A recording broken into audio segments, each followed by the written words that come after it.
ان 3 صحابیوں کو بتایا گیا تو انہوں نے اپنے خیال سے اس کو تھوڑا سمجھا. اب ان کا خیال تو یہ تھا کہ رسول اللہ صلی اللہ علیہ وسلم اس سے کہیں زیادہ عبادت کرتے ہوں گے، آپ صلی اللہ علیہ وسلم کی اس سے کہیں زیادہ عبادت ہوتی ہوگی.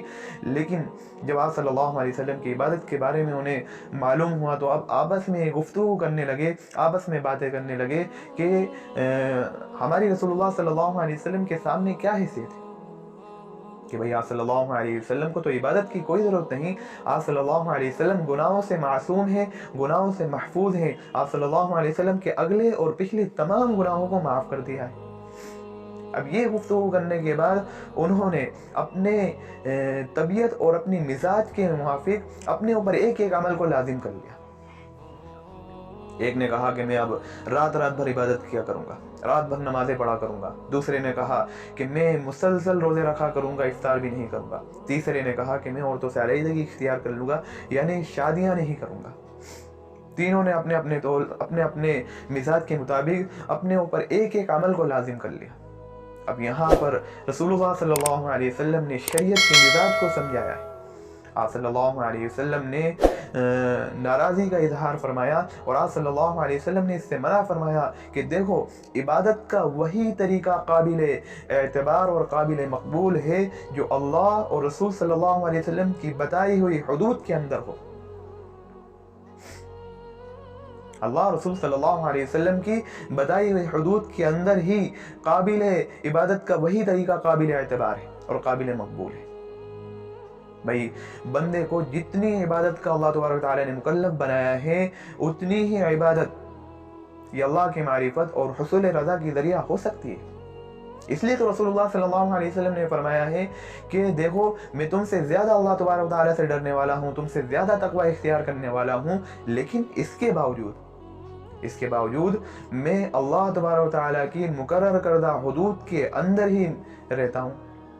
یعنی میں حدود کے اندر ہی عبادت کرتا ہوں، میں روزہ رکھتا ہوں، افطار بھی کرتا ہوں، نمازیں پڑھتا ہوں تو سوتا بھی ہوں، آرام بھی کرتا ہوں اور میں شادیاں بھی کرتا ہوں.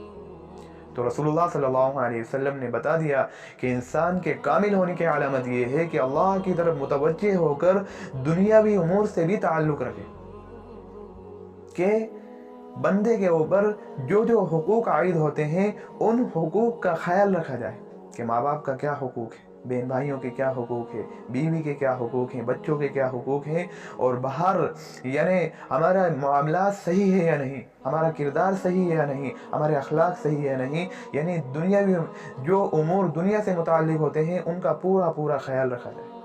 اسی چیز کو رسول اللہ صلی اللہ علیہ وسلم نے امت کے سامنے بہترین طریقے سے پیش کیا اور رسول اللہ صلی اللہ علیہ وسلم نے آخری ارشاد آپ صلی اللہ علیہ وسلم نے واضح طور پر اعلان فرما دیا کہ دیکھو یہ میری سنت کا طریقہ ہے، یہ میری سنت ہے. اب جو میری سنت سے انحراف کرے گا، میری سنت سے آگے نکلنے کی کوشش کرے گا، یاد رکھو وہ مجھ سے نہیں ہے، وہ میری سنت سے برات کا اظہار کر رہا ہے.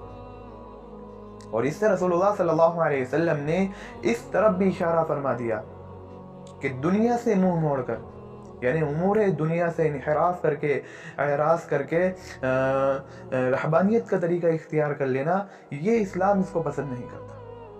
بھئی اسلام میں رہبانیت کا کوئی کانسیپٹ ہے ہی نہیں. آپ کو اگر رہبانیت کا کانسیپٹ اگر دیکھنا ہو تو اسلام کے علاوہ جو دیگر مذاہب ہیں ان کے ہاں آپ کو یہ کانسیپٹ ملے گا کہ اسلام کے علاوہ دیگر جو مذاہب ہیں ان کے ہاں اپنے آپ کو یعنی آرزوؤں سے اور تمناؤں سے اور خواہشات سے خالی کر لینا ان کے ہاں ایک بڑا مقام ہے. کہ آپ بودھ دھرم کو دیکھیں گے، بودھ دھرم کو آپ اگر دیکھیں تو بودھ دھرم میں انسان کا اپنے آپ کو خواہشات سے خالی کر لینا اور اپنے آپ کے آرزوؤں سے خالی کر لینا ان کے ہاں ایک بڑا مقام ہوتا ہے اس کا. اسی طریقے سے عیسائیت میں تو انسان کی معراج یہی ہے کہ وہ انسان فرشتہ صفت بن جائے. سناتن دھرم میں آپ دیکھیں گے کہ انسان سب کچھ چھوڑ چھاڑ کے یعنی دنیا سے منہ کو ہٹا کر، دنیا سے اپنے آپ کو ہٹا کر وہ پہاڑوں کی طرف نکل جائے، جنگلوں کی طرف نکل جائے. لیکن اسلام اس کی تعلیم نہیں دیتا. اسلام یہ تعلیم نہیں دیتا کہ مسلمان اسلام کو صرف عبادت کی حد تک محدود رکھے. اسلام یہ تعلیم بالکل نہیں دیتا. اسلام میں تو یعنی اسلام کا نقطہ نظر دیگر مذاہب سے اور ان کے جو فلسفیانہ جو نظام ہے ان سے بالکل الگ تھلگ ہے. کہ اسلام کا نقطہ نظر کیا ہے؟ یہاں تو عبادت کے ساتھ ساتھ معاشرت کی بھی تعلیم دی جاتی ہے. بھئی اخلاق بھی سکھائے جاتے ہیں، کردار بنانے کا سلیقہ بھی بتایا جاتا ہے، اور سیاست بھی سکھائی جاتی ہے، سیاست بھی بتائی جاتی ہے. کہ میں آپ کو اگر سیاست کے بارے میں بتاؤں، حضرت عمر رضی اللہ عنہ کے وہ اصول سیاست کے بارے میں جس کو ایک انگریز نے اپنی کتاب میں نقل کیا، کہ اتنے پیارے اصول ایک انگریز نے اس کو اپنی کتاب میں نقل کیا سیاست کے بارے میں. وہ انشاءاللہ کسی اور وقت میں کسی اور ویڈیو کے ذریعے میں آپ کو ان اصولوں کے بارے میں بتاؤں گا. تو اسلام سیاست کے بارے میں بھی بتاتا ہے. اچھا، ان تمام دنیاوی زندگی کے تمام شعبوں کے باوجود، ان تمام شعبوں کے ساتھ ساتھ روحانیت کا جو طریقہ ہے، یعنی روحانیت کا طریقہ بھی یہ اسلام بتاتا ہے کہ روحانیت کو حاصل کرنے کے لیے پہاڑوں، گوشوں اور جنگلوں میں نکل جانے کی ضرورت نہیں ہے. جس طریقے سے لوگ روحانیت کو حاصل کرنے کے لیے پہاڑوں کی طرف چلے جاتے ہیں، جنگلوں کی طرف چلے جاتے ہیں، گوشوں میں چلے جاتے ہیں روحانیت حاصل کرنے کے لیے، لیکن اسلام میں تو معاشرت میں رہ کر آپ روحانیت کو حاصل کر سکتے ہیں. معاشرے کے اندر رہ کر آپ روحانیت میں ترقی حاصل کر سکتے ہیں. آپ رشتے ازدواج یعنی شادی کے ذریعے سے بھی آپ جو روحانیت کا مقام حاصل کر سکتے ہیں. تو اسلام کا اور شریعت کا جو مزاج ہے اس کو سمجھنا ضروری ہے، اور وہ قرآن اور حدیث کے ذریعے سے ہی اچھے سے سمجھا جا سکتا ہے. وما علینا الا البلاغ.